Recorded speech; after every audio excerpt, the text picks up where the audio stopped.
27च्या नुसार 147 कोटी भारताची लोकसंख्या असू शकते असं ChatGPTचं म्हणणं आहे. त्यामध्ये मी मुस्लिमांची संख्या किती आहे? 2011च्या जनगणनेला 17 कोटी आणि आता 2027ला ती 22 कोटी असणार आहे. मग मी जैन समाजाची माहिती विचारली, बौद्ध समाजाची माहिती विचारली, तुम्ही पण विचारा. जे अल्पसंख्याक समूह आहेत, शीख अल्पसंख्याक समूह आहे या देशामध्ये, त्यांची संख्या विचारली. 1 कोटी येत आहे, 70 लाख येत आहे, 80 लाख येत आहे, याच्या पलीकडे येत नाही. हा ठीक आहे, 1 कोटी आहे म्हणजे अल्पसंख्याक आपण म्हणू. 22 कोटी लोकसंख्या झाल्याच्या नंतर अल्पसंख्याक म्हणता येईल का? याच्यावर सुद्धा सरकारने विचार करण्याची आवश्यकता आहे. याच्यावरती विचार करण्याची आवश्यकता आहे. काय नियम बदलावं लागतात, काय लागतील, हे सगळे भूमिका घेतल्या पाहिजेत. नाहीतर गावागावामध्ये असे सगळे प्रसंग सुरू आहेत. पोलीस प्रशासन सक्रिय आहे कालपासून, मी त्यांचं अभिनंदन करतो. SP साहेब स्वतः इथं 2 दिवस बसून आहेत. पण आता आम्हाला रिझल्ट पाहिजे, पोरगी आमच्या ताब्यात पाहिजे, हे पोलीस प्रशासनाला आम्हाला सांगायचं आहे. पोरगी आमच्या ताब्यात द्या, ती कसल्याही परिस्थितीत घरी आलीच पाहिजे. यासाठी तुम्ही आणि आम्ही जीवाचं रान करायचंय. नाहीतर ते एकदम बोलवतात. ते बघितलं व्हिडिओ, टिकली गायब, लगेच व्हिडिओ ते सगळी परिस्थिती बघा, लगेच बदल. ती मुलगी त्या व्हिडिओमध्ये मी जबरदस्तीनं आली नाही, मी मनानं आली आहे, मग चटणी टाकायची गरज काय होती? आज तिथून व्हिडिओ त्या टाकायला लागलेत. जेव्हा पोलिसांच्या हे समोर सगळं येईल तेव्हा हे सगळं चित्र स्पष्ट होईल. परंतु पोलीस या सगळ्या परिसरात आज फक्त राज्याचे मुख्यमंत्री महोदयांनी सुद्धा याची दखल घेतली आहे. काल त्यांचं आणि माझं बोलणं झालं, सकाळी बोलणं झालं, त्यांचं आणि डीजींचं बोलणं झालं. त्यांनी SP ला इकडे पाठवलंय. परत इकडं मी येऊ नये, संग्राम भैया येऊ नये म्हणून पोलीस प्रशासन काळजी घेत होतं. उद्या जयंती आहे म्हणून मला सांगलीच्या SP सांगलीला बोलून घेतलं, तुम्ही सांगलीला या. गेलो काय, पण तुम्ही बिगवडला जाऊ नका. अहो मी म्हटलं असं होणार नाही, आम्हाला तिकडे जावं लागेल. IG साहेबांचं बोलणं झालं, मी म्हटलं आम्ही तिकडे जातोय, आम्हाला न्याय पाहिजे, आम्हाला कुठला गोंधळ घालायचा नाही, आम्हाला कुठलाही कायदा सुव्यवस्था बिघडवायची नाही, आम्ही त्याची काळजी घेऊ. हा शब्द देऊन मी आणि संग्राम भैया इकडे आलोय. आणि त्यामुळे आपली जबाबदारी वाढते मित्रांनो. हे सगळं सिरियस घ्या. आता काय मताचं राजकारण आहे का? उद्या परवा काय कुठलं मतदान आहे का? झालं सगळं मतदान. आता 2029ला मला वाटतंय लोकसभेचं मतदान आहे आणि नंतर विधानसभेचं आहे. तोपर्यंत काय नाही, 3-3.5 वर्ष. आता कोणी म्हणायचं कारण पण नाही हे काय मताच्या राजकारणासाठी इकडे आलेत. ते ग्रामपंचायत निवडणूक असतील ते काय गावागावात असतात. हे मताचा विषय नाही आहे, हा अस्तित्वाचा विषय आहे. अस्तित्वाचा विषय आपला. आज जगामध्ये हिंदू राष्ट्र किती होती सगळे विचार करा. आता ती आहेत का? पाकिस्तानमधला हिंदू गेला कुठं? पाकिस्तानची जेव्हा फाळणी झाली तिकडचे हिंदू तिकडे राहिले, इकडचे इकडे राहिले. ते हिंदू कुठं आहेत? नाही, ते हिंदूच्या मुली कुठं आहेत? काय परिस्थिती केली त्यांची? एकदा जरा माहिती घेऊन बघा. बांगलादेश मधला हिंदू, तिथली माहिती घेऊन बघा. काय परिस्थिती आहे, काय हाल आहे. युट्यूब वरती सगळं सर्च करा मित्रांनो. भारतासारखा सुरक्षित देश मुसलमानांसाठी जगात कुठं नाही. भारतासारखा सुरक्षित देश हे मी म्हणत नाही, हे पाकिस्तानातले लोक बोलतायत. आणि मग तुम्ही इथं अशा पद्धतीनं वागताय, अशा पद्धतीनं लोकांना त्रास, हे होता कामा नये.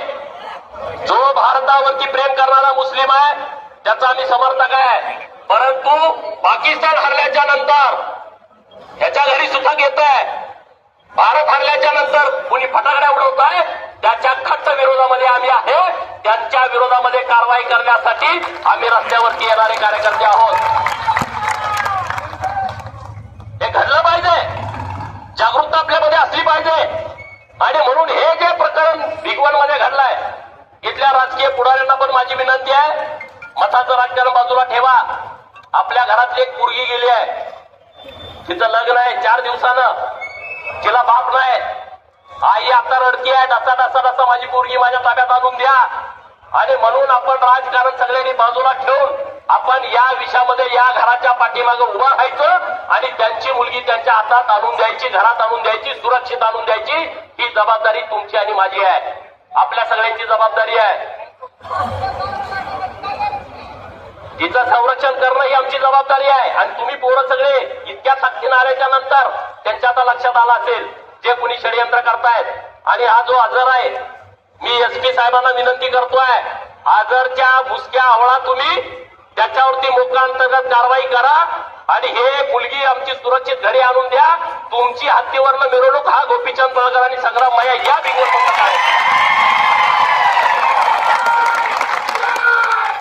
आजरला असं त्याला दाखवा, अक्कल घडवा की परत त्यानं नाव कुणाचं काढलं नाही पाहिजे. मग आम्ही तुमची हत्तीवरनं मिरवणूक काढतो, मी काढतो, संग्राम भैया आणि मी.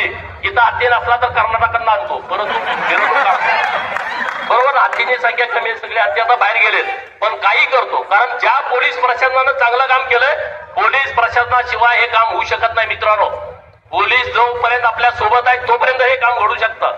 नाहीतर कायदा 18 वर्ष पूर्ण झाली असे जे प्रकार घडतायत, आई वडिलांच्या संमतीशिवाय ज्या मुलींची लग्न होत आहेत अशी परस्पर, त्यांच्याबद्दल 21 वर्षाची अटक घातली पाहिजे. 18 ऐवजी 21 वर्ष झाल्याच्या नंतरच तिला असं कृत्य करता येईल. अशा पद्धतीची पण मागणी आम्ही सभागृहात करणार आहे. लव्ह जिहादच्या विरोधामधला कायदा सभागृहामध्ये येतोय, धर्मांतरणाच्या विरोधातला एक कायदा आपल्या इथं येतोय महाराष्ट्रामध्ये आणि त्याचं काम चालू आहे. सरकार अत्यंत संवेदनशीलपणे या सगळ्या विषयाकडे बघताय. येणाऱ्या अधिवेशनात येईल किंवा पुढच्या येईल, पण एक चांगला मजबूत कायदा की परत धर्मांतरण करायचं कुणी नाव काढणार नाही.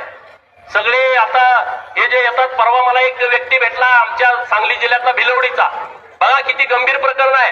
त्याच्याकडे पादरी गेला आणि त्याचं मन परिवर्तन केलं, मत परिवर्तन केलं की धर्मांतरण करायचं. मग ते सगळे देवाऱ्यातले देव सगळे पितळेचे घेतले. तो म्हणला पितळेचे देव काही करत नसते, हे पिशवीत घातले, त्याला घेऊन गेला, त्या माणसाला बरोबर घेऊन गेला आणि ते सगळे वितळवायला लावले सांगलीमध्ये. ते पितळेचे देव वितळवले, त्याचं काही किलो पितळ तयार झाली. हा म्हणला आता विकायचं, विकलं, त्याचे पैसे आले. त्याचे पैसे आल्याच्या नंतर हा काय म्हणतोय भाडवा की त्याचं मटण घ्यायचं.